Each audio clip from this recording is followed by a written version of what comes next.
অত্যন্ত মেহনতের ফসল আজকের এই অনুষ্ঠিত জান্নাতের বাগান।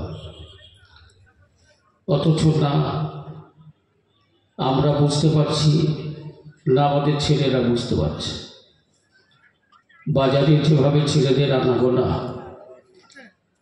যেভাবে তাদের চলাফেরা, তাতে আমরা আমাদের বাস্তব জীবনটাকে পরিবর্তন করার লক্ষ্যে যে মাহফিল অনুষ্ঠিত করেছি, পরিবর্তন কতটা হতে পারবো বা হওয়া সম্ভব তা তো আমাদের ছেলেদের চলাফেরা আর নড়াচড়াতেই বোঝা যাচ্ছে। তাই আমার যুবক ছেলে, আমার সন্তান সমতুল্য যুব সমাজ, তাদের সবাইকে আমি আহ্বান জানাচ্ছি, জীবনে অনেক কিছুই করেছো, ইহকালীন কামিয়াবি এবং পরকালীন কামিয়াবি এই দুটোকেই লক্ষ্য রেখে এসে দেশটা বেড়ে গেল, মাঝখানে ঠিক ছিল, দুটোকেই লক্ষ্য রেখে আমাদেরকে প্রস্তুতি নিতে হবে। কারণ আমরা ইতিপূর্বে আমাদের আকাবিরদের কাছ থেকে শুনেছি যে দুনিয়া হলো আখেরাতের খেতি বাড়ি, এখান থেকে মাল সামান মজুদ করতে হয়, তৈরি করতে হয়। তো আমরা মাল গোডাউনজাত করার পরিবর্তে গোডাউন খালি করতে ব্যস্ত, ঠিক কিনা বলেন? 4 পয়সার নেকি কামাই করার জন্যে 4 পয়সার নেকি কামাই করতে এসে 96 পয়সার গোনা কামিয়ে বাড়ি যাচ্ছে। এই তো আমাদের হাল। সেজন্যে আমি প্রত্যেককেই বলব, এসো সোনা, জান্নাতের বাগানে বসো, কোরআনের মাহফিলে বসো, যেখানে বসলে সভ্য মানুষ হওয়া যাবে, মানব জীবনে সভ্যতার আঙিনায় পা রাখার সুযোগ পাবে, সেখানে এসো। কারণ মুসলমান হিসাবে আমাদের প্রত্যেকের জেনে রাখা উচিত, গোটা বিশ্বকে মানবতা, সভ্যতা, গোটা বিশ্বকে মানবতার আঙিনায় যিনি এনেছেন, সভ্যতা যিনি শিখিয়েছেন, তিনি হলেন আল্লাহর আখিরি পয়গম্বর, আমার আপনার আমাদের রসূল। তিনিই হলেন মানবতা এবং সভ্যতার জনক। যদি বলুন সুবহানাল্লাহ। তাই আমি প্রত্যেককেই বলবো, বেকার সময় নষ্ট করো না, প্রত্যেকে এসো। আর আমার যে সমস্ত যুবক ছেলেগুলো পিছনে দাঁড়িয়ে আছো, বাবা, আমি তোমাদের একেবারেই বাপের মতো মুরব্বী না হলেও আজকের এই পিরিয়ডের জন্যে শিক্ষক হিসাবে বলছি, 10টা মিনিট এসে ভেতরে বসো, ভালো না লাগলে চলে যেও, তবে জান্নাতের বাগানে একটু জায়গা করে বসো, পিছন দিক থেকে একটু আগিয়ে এসো। এসো বাবা, এসো এসো। এই 10টা সাড়ে 10টায় মাহফিলের হাল এমন হবে তা ধারণার বাইরে। আমাদের ছেলেদের উপস্থিতি, বাজারে ঢোকা যাচ্ছিল না, আমি গাড়ি নিয়ে তো আসতেই পারছিলাম না, যে আমাদের ছেলেরা সব গিয়ে সাইড করে কোনো রকম না নিয়ে আসলে। আর মজলিসে যে যদি এই টাক পড়া অবস্থা দেখি, মনটা কেমন লাগে বলেন? সেজন্যে যুব সমাজ চলে এসো বাবা। আউযু বিল্লাহ। ভাই, এখানে মোটর সাইকেলের চাবি আছে, যার হারিয়ে গেছে স্টেজে থেকে নিয়ে যাবেন। মোটর সাইকেলে একটা চাবি আছে, যার হারিয়ে গেছে নিয়ে যাবেন।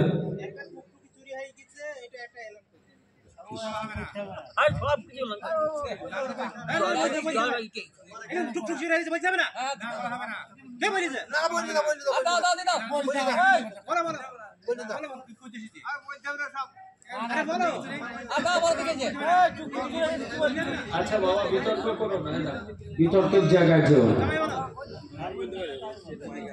বিতর্কের জায়গায় যেও না। আওয়াজটা একটু বাড়াও বাবু। আউযু বিল্লাহি মিনাশ শাইতানির রাজীম। বিসমিল্লাহির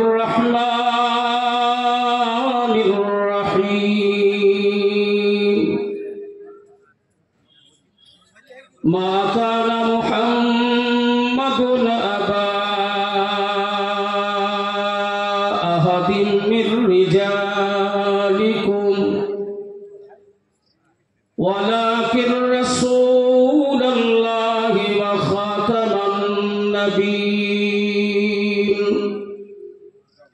وكان الله بكل شيء عليما إن الله وملائكته يصلون على النبي يا أيها الذين آمنوا صلوا عليه وسلموا تسليما اللهم صل على سيدنا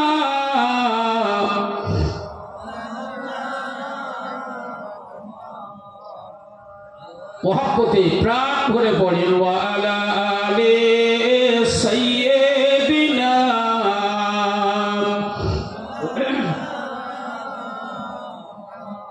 मेरा दिल तड़प रहा है मेरा दिल तड़प रहा है जल रहा है सीना ये दवा वही मिलेगा मुझे ले चलो मदीना अल्लाहुम्मा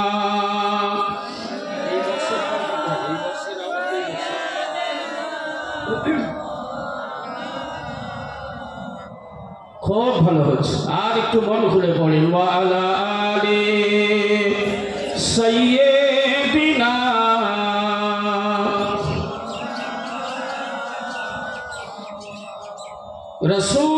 রাসূলুল্লাহ হাবিবুল্লাহ রাসূলুল্লাহ হাবিবুল্লাহ আমার নবীর প্রিয় নাম ওই নামেতে দরুদ পড়ি আমরা লক্ষ্মীগাছার এলাকার মুসলমান আল্লাহুম্মা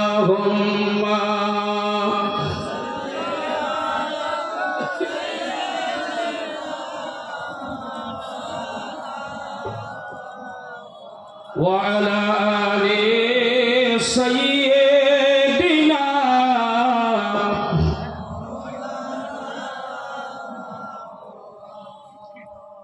বাজিছে দামামা বাঘরে আমামা বাজিছে দামামা বাঘরে আমামা শের উঁচু কবি মুসলমান নয়া জামানার দাওয়াত এসেছে ওগো নয়া জামানার ডাক এসেছে তাই আজ ভাঙা কেল্লায় ওড়ে নিশান লা ইলাহা একসাথে লা ইলাহা আরো জোরে লা ইলাহা ইল্লাল্লাহ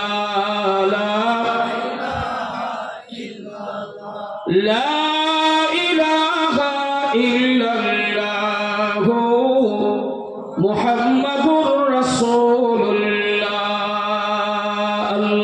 আল্লাহুম্মা সাল্লি আলা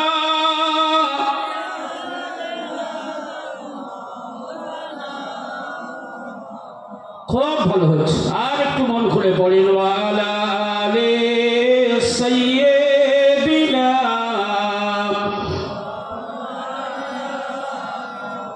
মহাশারের মালিক তুমি আল্লাহ বিচারের মালিক তুমি আল্লাহ মহাশারের মালিক তুমি আল্লাহ, বিচারের মালিক তুমি আল্লাহ, হায়াতের মালিক তুমি আল্লাহ,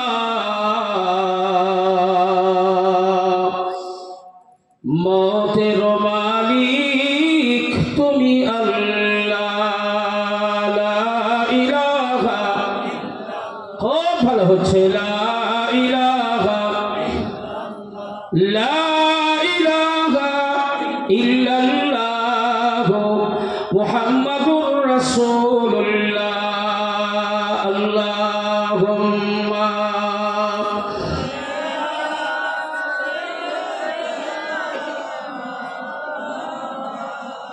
ওয়া আলা আলি সাইয়্যিদিনা।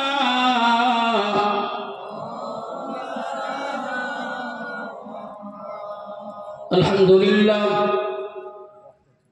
আলহামদুলিল্লাহ নাহমাদুহু ওয়া নাস্তাঈনুহু ওয়া নাস্তাগফিরুহু ওয়া নু'মিনু বিহি ওয়া নাতাওয়াক্কালু আলাইহি ওয়া না'উযু বিল্লাহি মিন শুরুরি আনফুসিনা ওয়া মিন সাইয়্যাতি আ'মালিনা।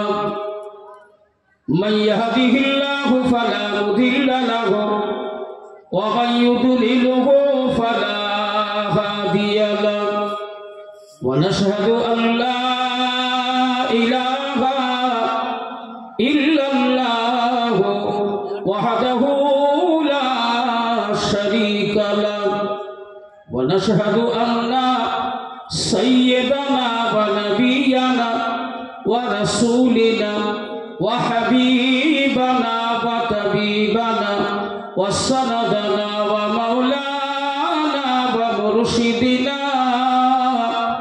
محمدا عبد الله ورسوله الذي أرسله بالحق بشيرا ونذيرا وداعيا إلى الله بإذنه وسراجا منيرا.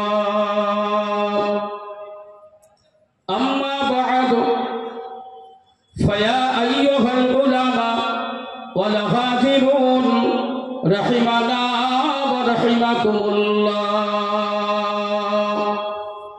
وقال الله تعالى في كلامه المجيد وفي الفرقانه الحميد. بسم الله الرحمن الرحيم. ألف لام ميم ذلك الكتاب لا ريب فيه هدى للمتقين الذين يؤمنون بالغيب ويقيمون الصلاة ومما رزقناهم ينفقون. قال الله تعالى أيضا في كتابه مخبرا وآمرا. بسم الله الرحمن الرحيم. إن الله عنده علم الساعة وينزل الغيث ويعلم ما في الأرحام وما تدري نفس ماذا تكسب غدا وما تدري نفس بأي أرض تموت إن الله عليم خبير.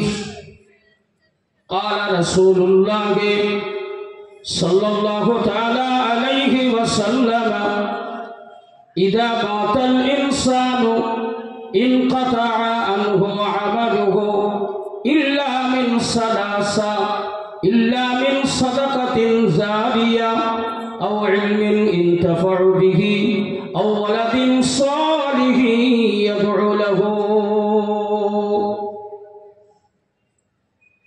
মুআজ্জাজ মুকাররম মোহতারাম সম্মানিত সমবেত, সম্মুখে বসে থাকা আমার পরিচিত অপরিচিত দিন দরদি ধর্মপ্রাণ নেককার আল্লাহওয়ালা বয়োজ্যেষ্ঠ আমার মুরব্বী বাবাজি সকল, সমবয়স্ক আমার অত্যন্ত হৃদয়ের বন্ধুরা,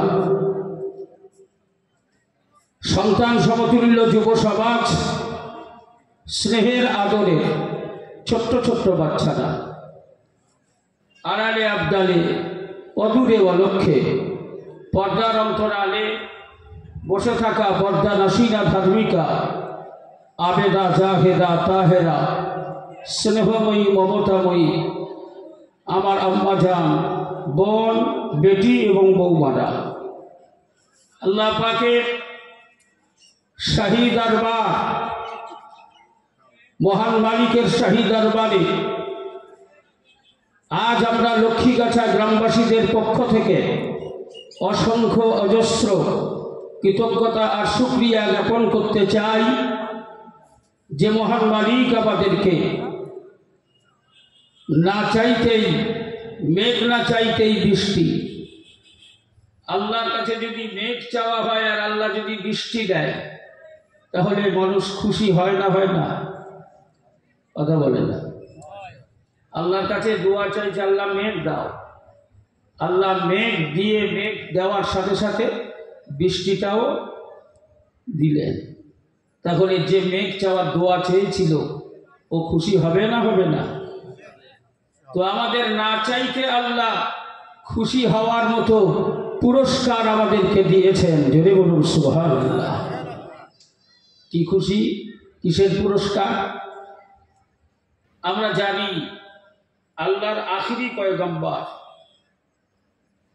আল্লাহ আখিরি পয়গম্বর, খাতামুন নবিয়্যিন ওয়াল মুরসালিন, আল্লাহর আখিরি পয়গম্বরের উম্মত হওয়ার জন্য বহু নবী আল্লাহর কাছে দরখাস্ত করেছিলেন। করেছিলেন না করেননি? কথা বলেন। করেনি? বহু। কারো দোয়া কবুল হয়েছিল?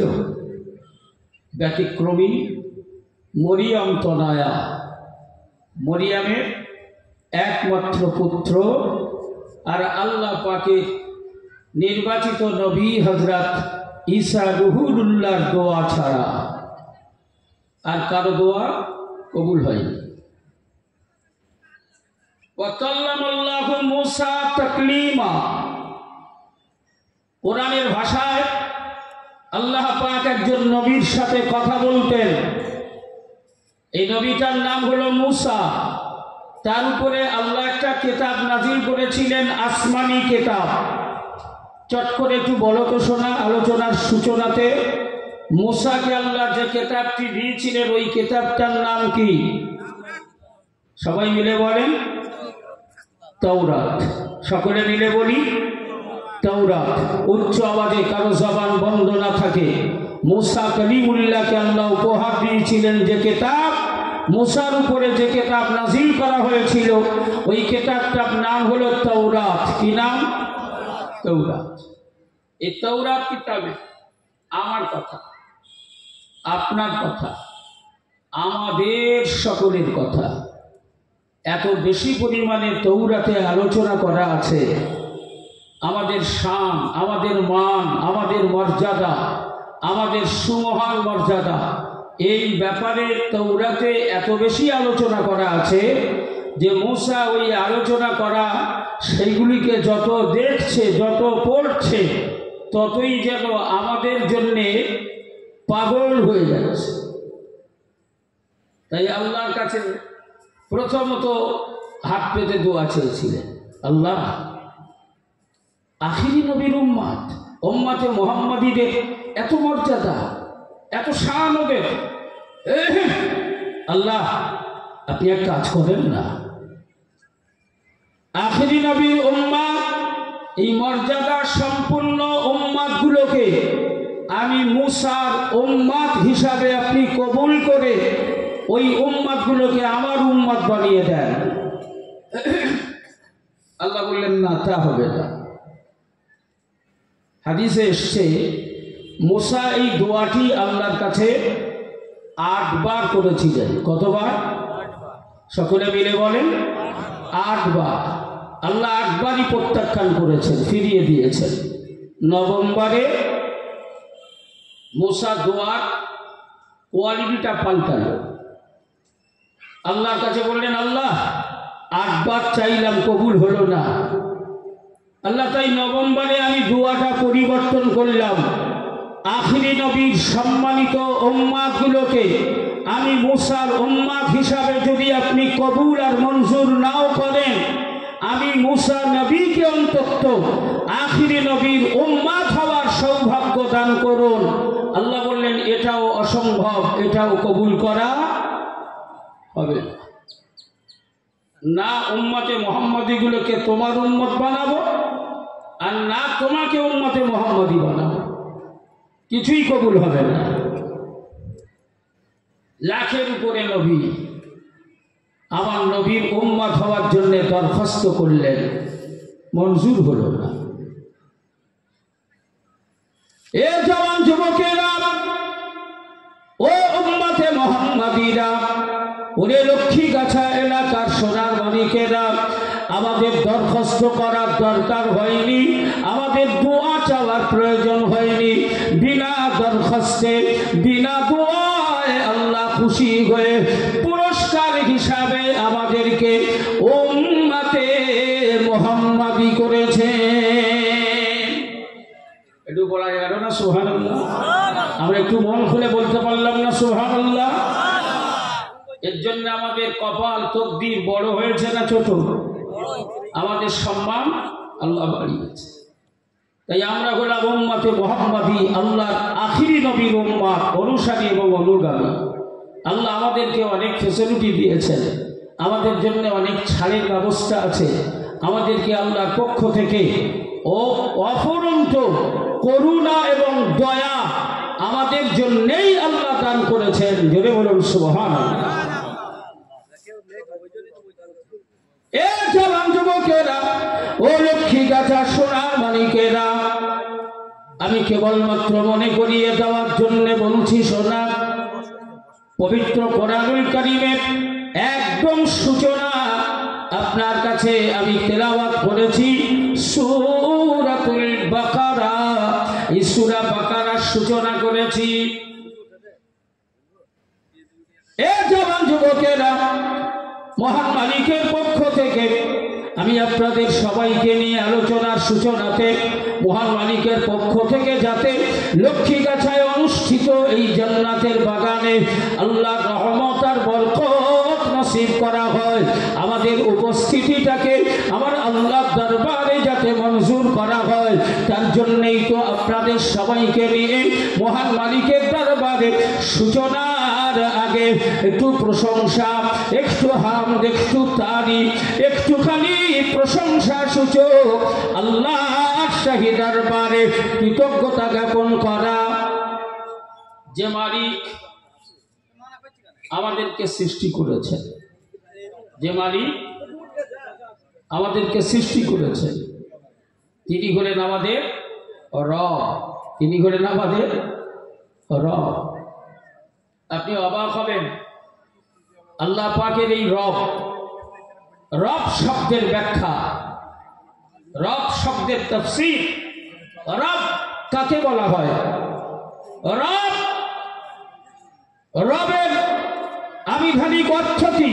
রবের সংজ্ঞা কি? রবের দায়িত্ব কি? রবের কাজ কি? কে রবের উপযুক্ত?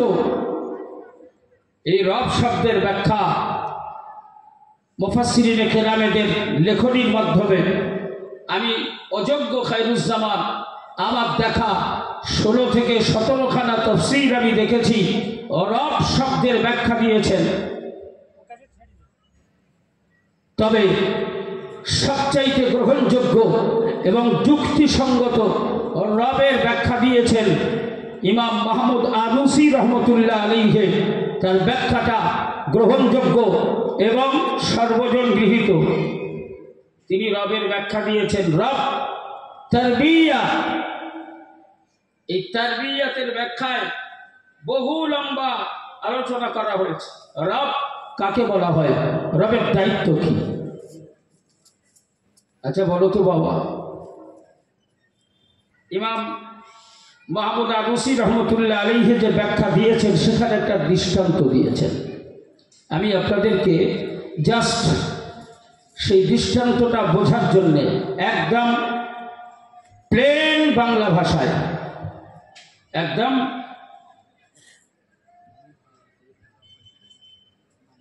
আচ্ছা বাবা, এই স্টেজে এখানে এই ভাষাগুলো ব্যবহার করা যাবে কি? মার্জিত ভাষা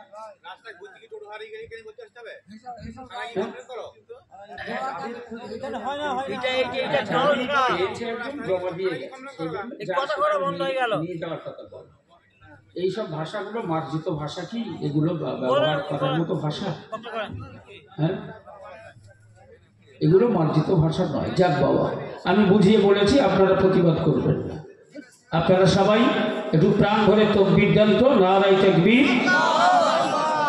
না, আল্লাহ খুশি হবে না, আমাদের এই তাকবীরে আল্লাহ খুশি হবে না। কারণ আল্লাহ আমাদের তাকবীর দেওয়া কায়দা শিখিয়েছেন। আমি বুখারী শরীফের একটা হাদিস আপনাদেরকে একটুখানি বলি। প্রিয় নবী, আল্লাহর আখিরি পয়গম্বর, নবুয়তের ৩য় বৎসরে, অর্থাৎ রাসূলুল্লাহর বয়স তখন ৪৩ বছর। কত বছর? সবাই মিলে বলেন কত বছর? ৪৩ বছর। কারণ রাসূলুল্লাহকে আল্লাহ এলানে নবুয়ত, প্রকাশিত নবুয়ত, ঘোষিত নবুয়ত দান করেছেন। নবীর বয়স তখন ৪০ বছর। তবে আমার নবী ৪০ বছর বয়সের নবী নন। আমার নবী ৪০ বছর বয়সে প্রাপ্ত নবুয়তের নবী নন। আমার নবীকে নবুয়ত দান করা, নবী হিসাবে গ্রহণ করা, নবী হিসাবে নির্বাচিত করে প্রতিষ্ঠিত নবুয়ত ঘোষিত করা, সে বয়স আলাদা। আজকে ৪০ বছর বয়সের যে নবুয়ত দান করা হয়েছে, এটা হয়েছিল নবীর নবুয়তের এলান, নবুয়তের প্রকাশ, নবুয়তের ঘোষণা। নবী কবেকার নবী তা আমার প্রিয় নবী নূরের জাবানে নিজেই বর্ণনা দিয়েছেন। জোরে বলুন সুবহানাল্লাহ। ইয়া রাসূলুল্লাহ, ইয়া হাবিবাল্লাহ, ওগো আল্লাহর প্রিয় হাবিব, ইয়া রাসূলুল্লাহ, ইয়া হাবিবাল্লাহ, হুজুর আল্লাহ পাক আপনাকে কবে নবী বানিয়েছেন? আপনি কবেকার নবী, কখনকার নবী? ও লক্ষ্মীগাছার জওয়ান যুবকেরা, প্রিয় নবী আল্লাহর আখিরি পয়গম্বর পবিত্র জবানে বলেছিলেন, ও আমার সাহাবায়ে কেরামেরা, আমি রাসূলুল্লাহ নবুয়তের বিষয়ে জানতে চাও? আমি নবী তোমাদেরকে জানিয়ে দিলাম, আনা নবিয়ুন বাইনাল আদামা মাই ওয়াত্তিন। ও আমার সাহাবায়ে কেরামেরা, আমার আল্লাহ আমাকে নবী করেছিলেন, আমাকে নবুয়ত দান করেছিলেন। তখন শোনো, যখন আদম শফিউল্লাহকে মাটি আর পানি মিশ্রিত করে মহান মালিক আদমের কাঠামো বানিয়েছে, বডিটাকে বানিয়েছে, আদম শফিউল্লাহ কাঠামো আর বডিটাকে বানানোর জন্য মহান মালিক যে মাটি আর পানি ব্যবহার করেছেন, আমি রাসূল বলছি, আদম সৃষ্টি হওয়া, আদমকে বানানো তো দূরের কথা, আমি রাসূল বলছি, আদমকে বানানোর জন্য যে মাটি ব্যবহার করা হয়েছে, ওই মাটি তখনও গড়াগড়ি দিচ্ছিল, ওই পানি তখনও তার জায়গায় ছিল। পানি আর মাটি দুটো এক জায়গায় করা হয় নাই, পানি পানির জায়গায়, মাটি মাটির জায়গায় ছিল। আদমকে সৃষ্টি করা তো দূরের কথা, তখনও আমার আল্লাহ, আমি আল্লাহর প্রিয় বন্ধু হিসাবে আমাকে আমার আল্লাহ নবী করে রেখেছিলেন।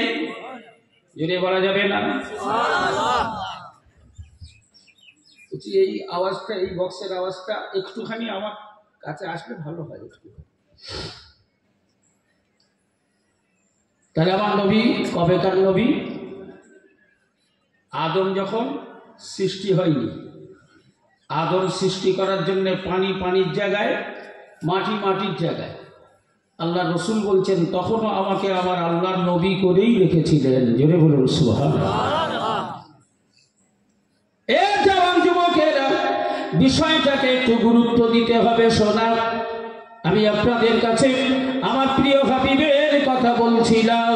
40 বছর বয়সে আমার নবীকে আল্লাহ নবুয়তের এলান করলেন, ঘোষণা দিলেন, নবী হিসাবে প্রকাশ ঘটালেন। এই 40 বছর বয়সের পরে 43 বছর বয়স, তখন সবেমাত্র নবুয়তের 3 বছর অতিবাহিত হয়েছে। ওই সময় একটার পর একটা, একটার পর একটা আল্লাহ নবীর কাছে ইমানের কলেমা পড়ে তারা ইসলাম গ্রহণ করতে লেগেছেন।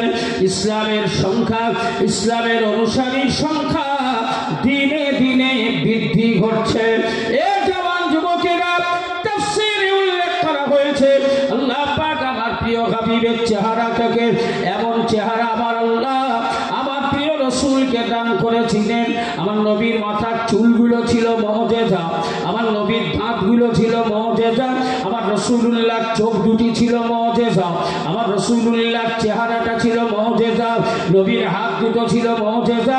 তাই তো আমার প্রিয় হাবিবের চেহারা দর্শন করে, আমার নবীর চেহারার দিকে তাকিয়ে দেখে পৃথিবীর বহু মুসলিম তারা ইমানের কলেমা পড়ে রাসূলুল্লাহর হাতে তওবা বায়াত হয়ে ঈমান গ্রহণ করেছিলেন। শুধু নবীর চেহারা দেখে মুসলমান। ও জওয়ান যুবকেরা, সেই প্রিয় নবী প্রকাশ্যে কলেমার দাওয়াত, তাওহীদের দাওয়াত দেওয়া সম্ভব নয়। তাই গোপনে, নির্জনে, নীরবে, নিভৃতে অনেকেই লুকিয়ে লুকিয়ে কলেমার দাওয়াত দেওয়া শুরু করলেন। আস্তে আস্তে আস্তে আস্তে ইসলামের শক্তিটা বাড়তে লাগলো। আমার নবী পাকের চাচা সৈয়দের সুহাদা আমির হামজা যখন ইমানের কলেমা গ্রহণ করলেন, ইসলামের শক্তি একটুখানি শক্ত হলো, ইসলামের শক্তি একটুখানি মজবুত হলো, মুসলমানদের সাহস যেন একটু বাড়লো।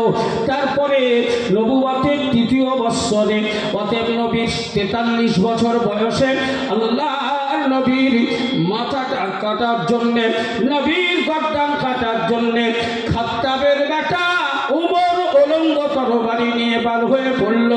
পরের ইতিহাস আপনাদের সকলেরই জানা।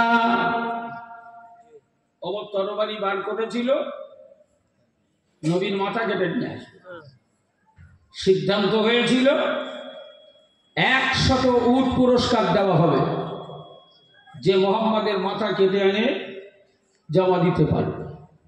মজলিসে খাড়া হয়ে ওমর ইবনে খাত্তাব, অতএব খাত্তাব, উমারের আব্বার নাম হলো খাত্তাব, খাত্তাবের বেটা উমর খাড়া হয়ে দাঁড়িয়ে বলল আমি পারি, আমি এনে দেব।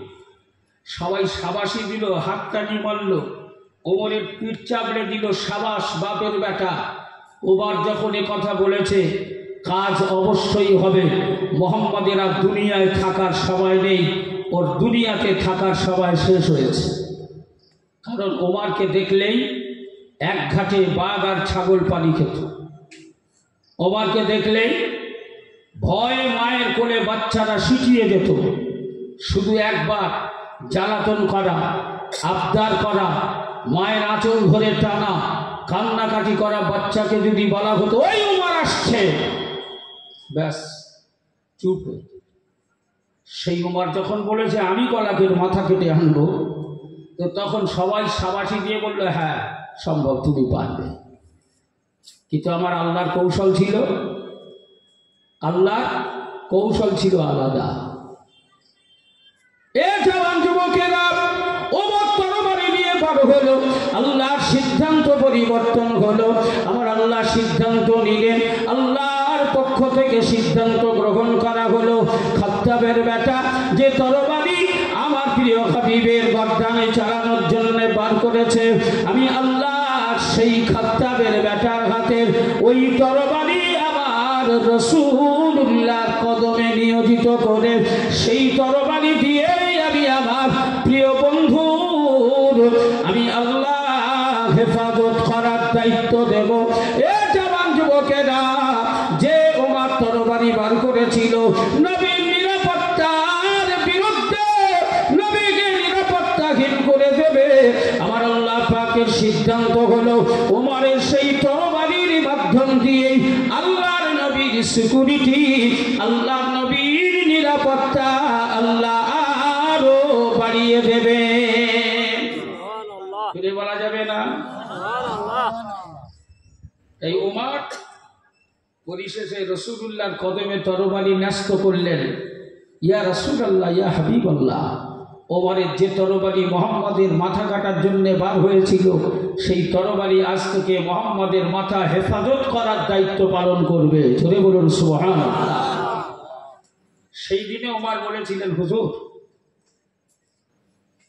আপনারা তো তাকবীর দেন, মালিকের নামে তাকবীর দেন, গোপনে আস্তে চুরি করে, কাবার দরবারে তাকবীরের ধ্বনি শোনা যায় না।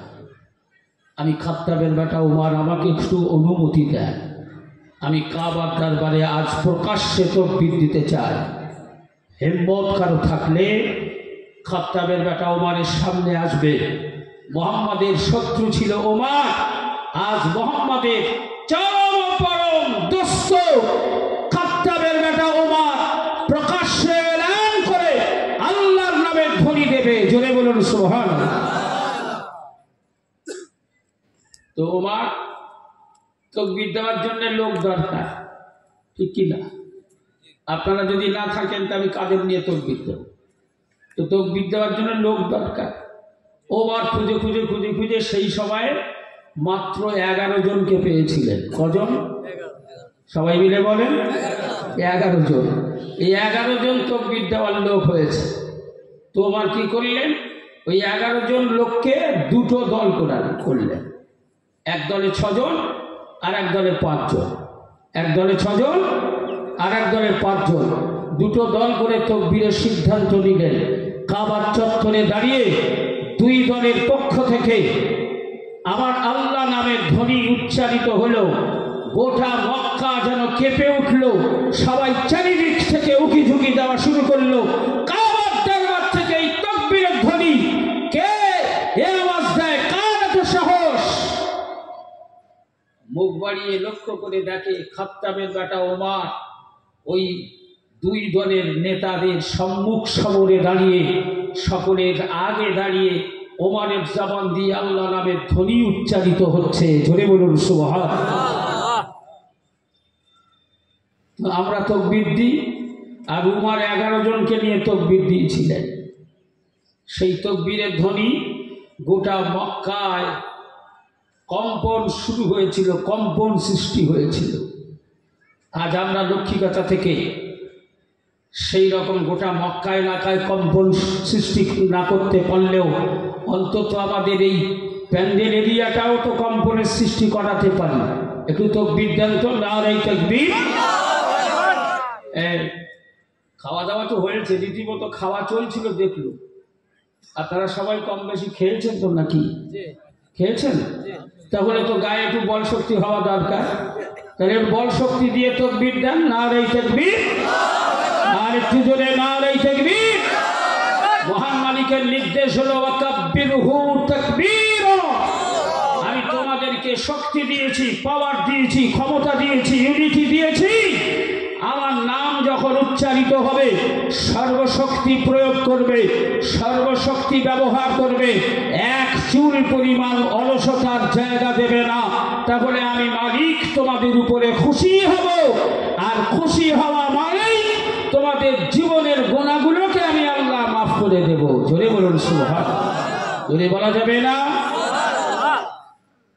হে জওয়ান যুবকেরা, ও লক্ষ্মীগাছা সোনার মালিকেরা, আল্লাহ কোরআনের কাছে নিয়ে আসবো আপনাদের।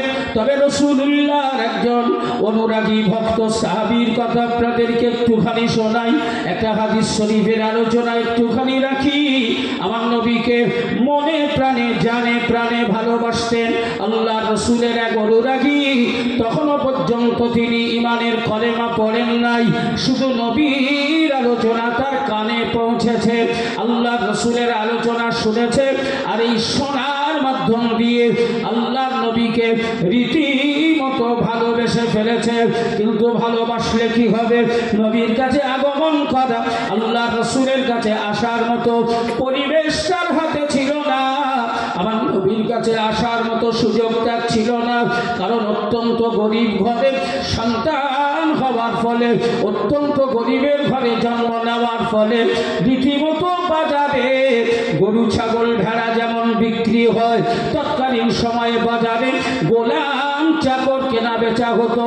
রীতিমতো একজন ধনাঢ্য ইহুদি ওই যুবকটাকে পয়সার বিনিময়ে গোলাম হিসাবে কিনে নিয়ে এসে বাড়ির গোলাম করে রেখেছিল। তাই মালিকের অধীনস্থ গোলাম আল্লাহ নবীকে মনে প্রাণে অন্তরে ভালোবাসে, কিন্তু মালিকের অধীনস্থ গোলাম হওয়ার ফলে রাসূলুল্লাহর কাছে আসার তার সুযোগ ছিল না। এ জওয়ান যুবকেরা তাই মনে মনে সিদ্ধান্ত নিলেন যেন কোনো প্রকারণে আল্লাহ নবীর কাছে তো পৌঁছাতে হবে। ও লক্ষ্মীগাছার যুবকেরা, তোমরা তো জলসার নাম করে এসেছো, মেলায় ঠেলা খাওয়া খাই করে, মেলায় হুটোপাটা করে, মেলায় আনন্দ ফুর্তি করে বাড়ির পথে রওনা হলে তোমরা কি একবারও ভাবলে না যে আমরা জলসার নাম করে বাড়ির থেকে এসেছি, মাকে ফাঁকি দিয়েছি, আব্বাকে ফাঁকি দিয়েছি, বড় ভাইকে ঠকিয়েছি। বাড়ির থেকে যখন বার হচ্ছিলাম মা জিজ্ঞাসা করছিল, খোকা যাবি কোথায়?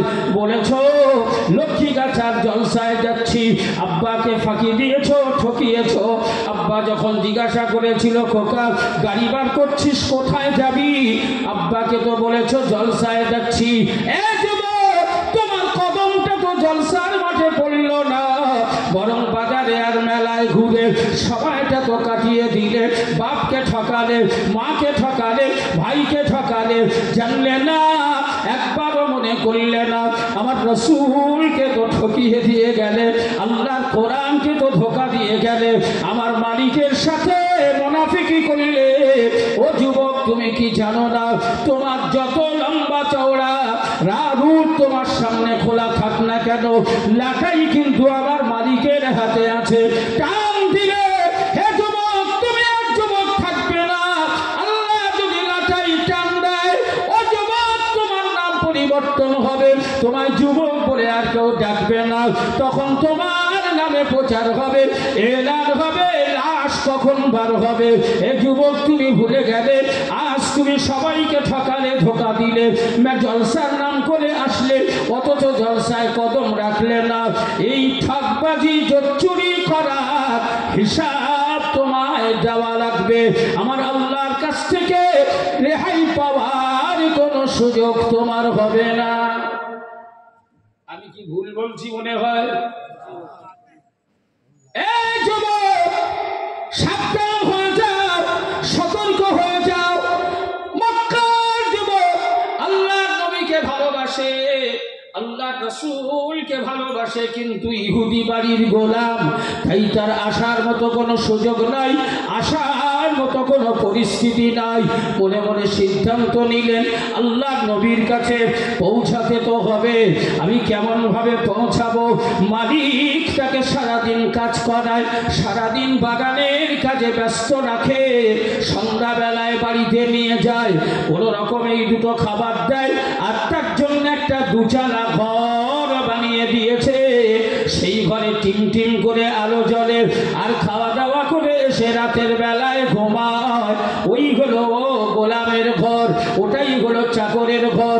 মালিক তার শান শওকত ঘরে বসবাস করে, গোলামের জন্য দুচালা কুড়ে ঘর, ওই ঘরেই তাকে বাস করতে হয়।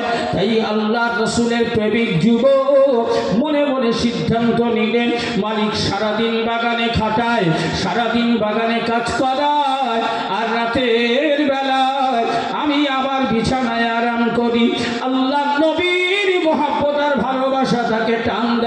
তাই মনে মনে সিদ্ধান্ত নিয়েছে মালিক যখন ঘুমিয়ে যাবে রাতের অন্ধকারে আরামের ঘুমটাকে নষ্ট করে, আরামের ঘুমটাকে হারাম করে আল্লাহ রাসূলের মহব্বতে চুরি করে আমার নবীর কাছে সে পৌঁছাবে।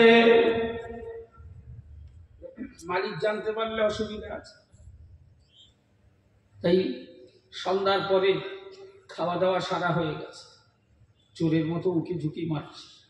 কখন মালিকের ঘরের আলো বন্ধ হয়ে যায়, আলোটা নিভে যাক, তাহলেই জানবো মালিক শুয়ে পড়েছে, সেই ফাঁকেই বার হবো।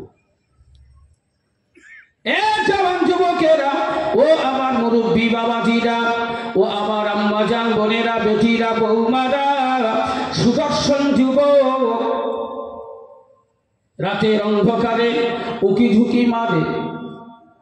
মালিকের ঘরের আলো কখন অফ হয়, মালিকের ঘরের বাতি কখন নিভে যায়, হঠাৎ লক্ষ্য করে দেখে মালিক শুয়ে পড়েছে, আলো বন্ধ হয়ে গেছে, আলো আর জ্বলে না। ওই সময় যুবক রাতের অন্ধকারে বন জঙ্গল এলাকা, সাপের ভয়, বাঘের ভয়, শত্রুর ভয়, দুশ্মনের ভয়, সব কিছুকে উপেক্ষা করে আল্লাহর নবীর মহব্বত আর ভালোবাসাকে পাথেয় করে, আমার নবীর মহব্বত আর ভালোবাসাকে বুকে আঁকড়ে ধরে রাতের অন্ধকারে ওই যুবক নবীর পর বাড়ির পথে রওনা হয়েছে।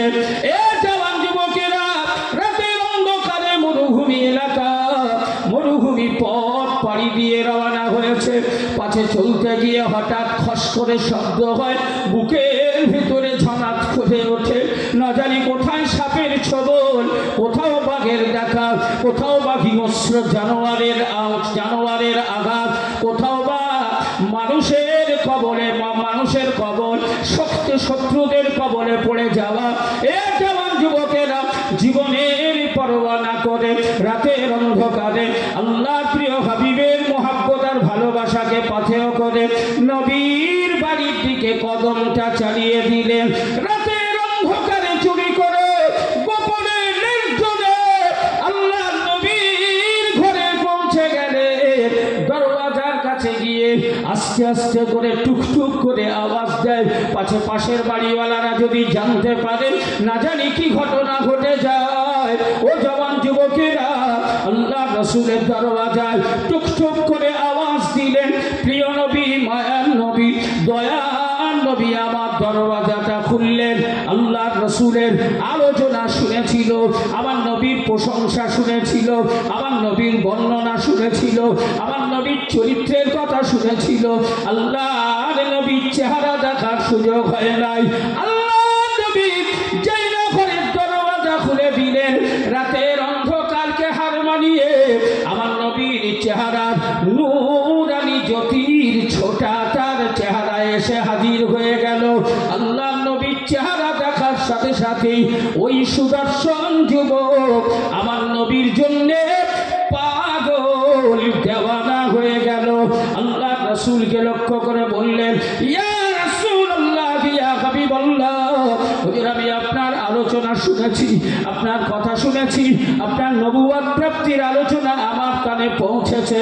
ইয়া রাসূলুল্লাহ, ইয়া হাবিবাল্লাহ, আমি ফুলানা ব্যক্তির বাড়ির গোলাম, তাই আপনার কাছে বহু আশা থাকলেও ইচ্ছা থাকলেও আসার সুযোগ হয় নাই। ইয়া রাসূলুল্লাহ, ইয়া হাবিবাল্লাহ, চুরি করে গোপনে নিজের ঘুমের টাইমে আমি মালিককে ফাঁকি দিয়ে আপনার কাছে এসেছি। ইয়া রাসূলুল্লাহ, ইয়া হাবিবাল্লাহ, আমার জীবনের বড় আশা আপনার হাতে হাত দিয়ে তওবা বায়াত গ্রহণ করে আমি ঈমানের কলেমা পড়ে নিতে চাই। জোরে বলা গেল না সুবহানাল্লাহ। রাসূল কি বললেন? নবী কি বললেন? রাসূলুল্লাহ শুধু একটুখানি আলতো করে আমার নবীর নূরের হাত তার গায়ে একটু বুলিয়ে দিলেন, দিয়ে বললেন, বাবা এখন তোমার কলেমা পড়ার দরকার নেই, এখন তোমার কলেমা পড়ার দরকার নেই, সময় হলে আমি রসুলুল্লাহ তোমায় ডেকে কলেমা পড়িয়ে দেবো। জোরে বলুন সুবহান। জোরে বলা যাবে না? ওই যুবক তো নাচো, হুজুর আমি যে আপনার কাছে এসেছি এই খবরটা যদি আমার মালিক জানতে পারে তাহলে আমার কপালে যে কষ্ট আছে এটা নিশ্চিত, আমাকে বাঁচাতে নাও পারে, হয়তোবা মেরে ফেলতেও পারে। তোমার মালিক যদি জানতে পারে আর আমায় যদি মেরে ফেলে তাহলে তো আর আমার কপালে কলেমা জুটবে না হুজুর, কলেমা পড়ার সুযোগ হবে না। তাই আপনি আমায় দয়া করে কলেমা পড়িয়ে দিন। রাসূল বললেন, শোনো, এখন তোমার কলেমা পড়ার দরকার নেই, সময় হলে আমি রাসূল তোমায় ডেকে কলেমা পড়িয়ে দেব। জোরে বলুন সুবহানাল্লাহ। যে নবী বললেন, দেখো এখন যদি তুমি কলেমা পড়ো তোমার মালিক যদি জানতে পারে তোমার উপরে অত্যাচার নেমে আসবে। আমি রাসূল চাই না আমার কারণে তুমি অত্যাচারের মধ্যে পড়ো, আমি রাসূল চাই না আমার কারণে তোমার উপরে নির্যাতন নেমে আসুক। তাই সময় হলে আমি তোমায় ডেকে কলেমা পড়াবো। জোরে বলুন সুবহানাল্লাহ। এখন আপনাদের কাছে আমার জিজ্ঞাসা, বলো তো শোনা, আমরা তো উম্মতে মুহাম্মাদি, আমার রাসূল যে বলেছেন ওকে সময় হলে ডেকে কলেমা পড়াবে, আমার নবী ডেকে ওকে কলেমা না পড়ানো পর্যন্ত পৃথিবীর কোন শক্তি আছে ওর উপরে আঘাত করবে, ওর জীবন নাশ করে দেবে, ওকে মেরে ফেলবে? এমন হিম্মত, এমন পাওয়ার, এমন শক্তি পৃথিবীর কোন জায়গায় কারো কি আছে? কারণ আমার নবীর জবান দিয়ে যখন একবার প্রকাশ হয়েছে যে সময় হলে আমি তোমায় ডেকে কলেমা পড়াবো, জানবে ওর কপালে আল্লাহ কলেমা জুটিয়ে দিয়েছে। জোরে বলুন সুবহানাল্লাহ।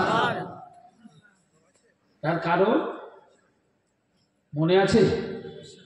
রাসূলুল্লাহর হিজরতের কথা মনে নেই? চারিদিক থেকে নবীর ঘর ঘেরাও হয়েছে, কারো হাতে তীর, কারো হাতে বল্লাম, কারো